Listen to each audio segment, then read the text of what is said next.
आज इस अवसर पर कार्यकारिणी के सभी सदस्यों को विशेष रूप से बधाई और धन्यवाद। ये वही टीम है जब इस देश के दूसरे सबसे बड़े व्यक्ति के रूप में भारत के उपराष्ट्रपति श्री जगदीप धनखड़ साहब को सामाजिक तौर पर पहली बार मेड़ता की धरती पर बुलाया और जिस महापुरुष की प्रतिमा हम सब देख रहे हैं, आदरणीय श्री नाथूराम जी मिर्धा साहब, जिनको बाबा के नाम से, मारवाड़ के गांधी के नाम से और जिनको चुनौतियों में अवसर बदलने वाला नेता के रूप में जाना जाता है, उनकी प्रतिमा का अनावरण करने का सौभाग्य जगदीप धनखड़ साहब को दिया। और जब जगदीप धनखड़ साहब आए, उनके भाषण की दो बातें सबसे महत्वपूर्ण थी। उन्होंने कहा कि समाज की ताकत है ये नाथूराम जी मिर्धा के द्वारा अंगुली पकड़कर मुझे राजनीति जिन्होंने सिखाई। आज मेरा सौभाग्य है कि मैं देश का उपराष्ट्रपति हूं। जिस दिन मैंने देश के उपराष्ट्रपति पद की शपथ ली, उससे भी ज्यादा खुशी बाबा नाथूराम जी मिर्धा की मूर्ति का अनावरण करते हुए, क्योंकि कहते हैं कि गुरु गुड़ और चेला शक्कर हो जाए, यानी 2 कदम और आगे बढ़ जाए। वैसे नाथूराम जी मिर्धा केंद्र में मंत्री रहे, राजस्थान सरकार में मंत्री रहे, वो विधायक रहे, सांसद रहे, और वो जब कभी पद पे नहीं भी रहे तब भी वो बहुत बड़े रहे। उनके एक एक बात आज भी लोगों के दिलों और जहन में आती है। तो ये मंच वो मंच है, भले आज लोगों की संख्या समय परिस्थितियों और तारीख और दिन बदलने से कम और ज्यादा रही हो, लेकिन इस धरती से जो भी वक्ताओं के द्वारा एक एक शब्द बोला जाएगा, उस शब्द के मायने होंगे और इतिहास के पन्नों में स्वर्ण अक्षरों में दर्ज रहेंगे। एकमात्र पुष्कर का जाट अधिवेशन है जो नियमित होता है, छोटा बड़ा उसका स्वरूप हो सकता है। जिस तरीके से बड़ी पार्टियों के राष्ट्रीय अधिवेशन होते, बड़ी संस्थाओं के, जब कांग्रेस की स्थापना 1885 में हुई, तब से लेके आज तक लगातार उसके राष्ट्रीय अधिवेशन होते हैं। इसी तरीके से अन्य राजनीतिक दल है, चाहे भाजपा है, अन्य है, उनका भी एक सालाना वार्षिक अधिवेशन निश्चित रूप से होता है। सामाजिक तौर पर भी अलग अलग संस्थाएं अपने अधिवेशन करती है।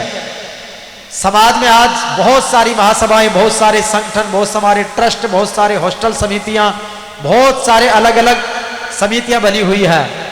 लेकिन पुष्कर का इसलिए महत्व है, दिन भी निर्धारित है, समय भी निर्धारित है कि तीर्थ गुरु विश्व प्रसिद्ध पुष्कर की धरती पर अखिल भारतीय जाट विश्राम स्थली में कार्तिक पूर्णिमा के पूर्व दिवस पर या कार्तिक पूर्णिमा के दिन निश्चित रूप से अधिवेशन होगा। ये हमेशा नियमित है। 1920 में यहां पर कुछ लोगों ने शुरू किया, 21, 22, 23, 24। 1925 में दीनबंधु रहबर आजम सर छोटू राम, जो अखंड भारत के महानायक कहलाते हैं, पंजाब के उस जमाने में वो राजस्व और गृह मंत्री बने और सबसे पहले किसानों का कर्जा माफ करने की शुरुआत उन्होंने की वहां से। उसके बाद पूरे देश में मूवमेंट चला। साथ ही उस दौर में मारवाड़ के किसान केसरी के नाम से जिन्होंने पूरे देश में आजादी और शिक्षा दोनों की अलख जगाई, बलदेव राम जी मिर्धा साहब और भरतपुर के महाराजा कृष्ण सिंह उस समय थे। उन्होंने 1925 में इस देश के जाट बिरादरी को जगाने का कार्य इसी मंच से किया गया था। इसलिए इस मंच की बहुत महत्ता है। आज पुष्कर का स्वरूप बदला है। पुष्कर का मेला देश और दुनिया में प्रसिद्ध है, लेकिन पुष्कर सिर्फ मेले से प्रसिद्ध नहीं है।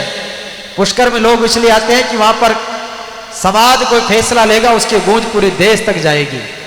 और इसीलिए पुष्कर के इस ऐतिहासिक मेले की, इस ऐतिहासिक अधिवेशन की बहुत महत्व। हमारे रैणपीठ के आचार्य श्री सज्जन राम जी महाराज, कुचेरा से सत्संगी संत सुखदेव जी महाराज और अन्य कई संत महापुरुष पधारने वाले थे, लेकिन मां प्रकृति परमात्मा की इच्छा बलवान है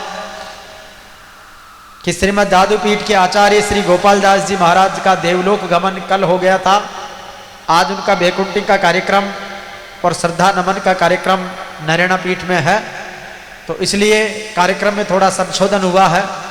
हम अभी महाराज श्री को भी श्री जाट मंदिर समिति पुष्कर की तरफ से श्रद्धांजलि पढ़कर भी सुनाएंगे और सभी लोग अपन खड़े होकर, जब मैं कहूँगा उस समय अपन उन्हें मौन रखकर उस महान संत को नमन भी करेंगे, क्योंकि ये मंच श्रीमद दादू पीठाचार्य जगत गुरु स्वामी श्री गोपाल दास जी महाराज के सानिध्य में कई बार सजा है।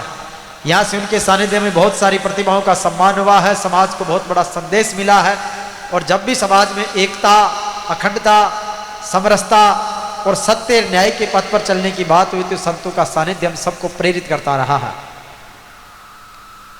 आज पूरे देश में पिछले 550 वर्षों से जो दादू संप्रदाय की यश कीर्ति पूरी दुनिया में है, न केवल भारत में बल्कि पूरे देश भर में, उसमें दादू पीठ के 20वें आचार्य के रूप में गोपाल दास जी महाराज की बड़ी भूमिका है।